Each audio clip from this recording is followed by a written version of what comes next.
Radhe Radhe. Welcome to my new blog. आज मेरा day second है इन वृंदावन। तो आज का दिन बहुत पावन है और सुबह उठते ही हमने तय किया कि आज हम वृंदावन के दिव्य स्थलों के दर्शन करने जाएंगे, जैसे कि काली देव, गोविंद देव जी, गोपीनाथ जी। तो वृंदावन में जितने भी मंदिर बचे हैं आज कोशिश करेंगे सारे रिकवर हो जाएं, सारे देख पाएँ। राधे राधे। तो हमारे गाइड भैया आ चुके थे हमें होटल के नीचे, तो हम निकल रहे हैं दर्शन करने। सबसे पहले हम जाएंगे काली देव। वृंदावन की काली देव या कालिया घाट। भगवान श्री कृष्ण और नागराज कालिया से जुड़ी यहाँ कृष्ण ने यमुना नदी में कूदकर कालिया नाग को उसके विषैले प्रभाव से मुक्त किया और गोकुलवासियों को बचाया। यमुना के गहरे जल में श्री कृष्ण और कालिया नाग का भयंकर युद्ध हुआ। कृष्ण ने कालिया नाग के फनों पर नृत्य किया और उसे वश में कर लिया और उसके शरीर पर अपने चरण चिन्ह बना दिए। इसी स्थान पर कृष्ण ने कालिया नाग का मान मर्दन किया था। यह एक प्राचीन कदम वृक्ष है जिसे कृष्ण ने यमुना में छलांग लगाई थी और उनके आज भी पद्म चिन्ह आज भी यहाँ पे देखे जा सकते हैं। और ये वही जगह है जहाँ पे कृष्ण भगवान अपना माखन छुपा के रखते थे। तो बोलो राधे राधे। मदन मोहन। प्राचीन लोक कथाओं के अनुसार यह मंदिर वृंदावन का सबसे पुराना मंदिर माना जाता है, 5000 साल से भी पुराना। और इसका निर्माण श्री कृष्ण के प्रपौत्र वज्रनाथ ने करवाया। औरंगजेब के शासन काल में मूर्तियों को सुरक्षित रखने के लिए मूल विग्रह को राजस्थान के करौली ले जाया गया और वृंदावन में उसकी प्रतिकृति स्थापित की गई। कालिया नाग के साथ यमुना नदी में युद्ध करने के बाद कृष्ण भगवान बहुत थक गए थे और उन्हें ठंड लगने लगी। कृष्ण को ठंड से बचाने के लिए और गर्माहट देने के लिए आकाश में 12 सूर्य देव प्रकट हुए। इसी कारण इस पहाड़ी को द्वादश टीला या 12 सूर्यों का टीला कहा जाता है।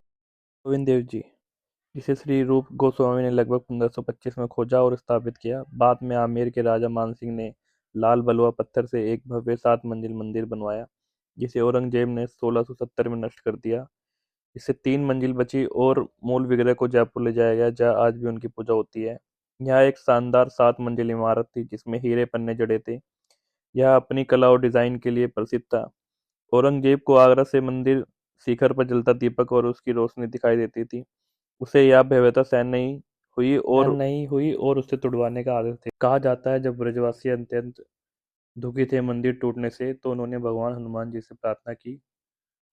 तो कहा जाता है हनुमान जी ने शेर का रूप धारण किया और भीषण गर्जना की, जिसकी आवाज औरंगजेब के कानों तक पहुंची।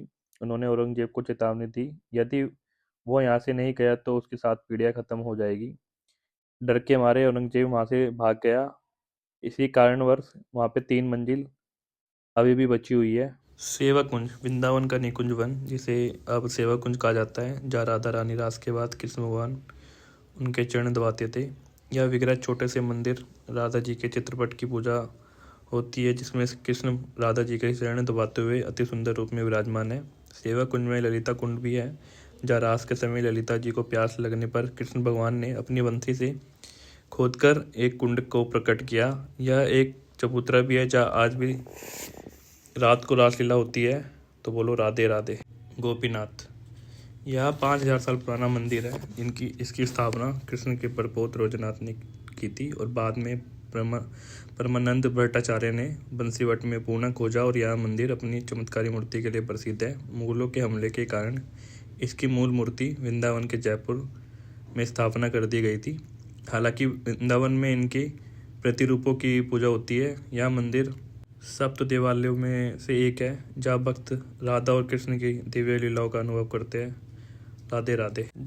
जिस टाइम मैं पहुंचा रात हो चुकी थी और आरती हो रही थी, तो इसी कारणवश मैं मंदिर के अंदर की वीडियो नहीं बना पाया। तो बाकी मिलते हैं कल।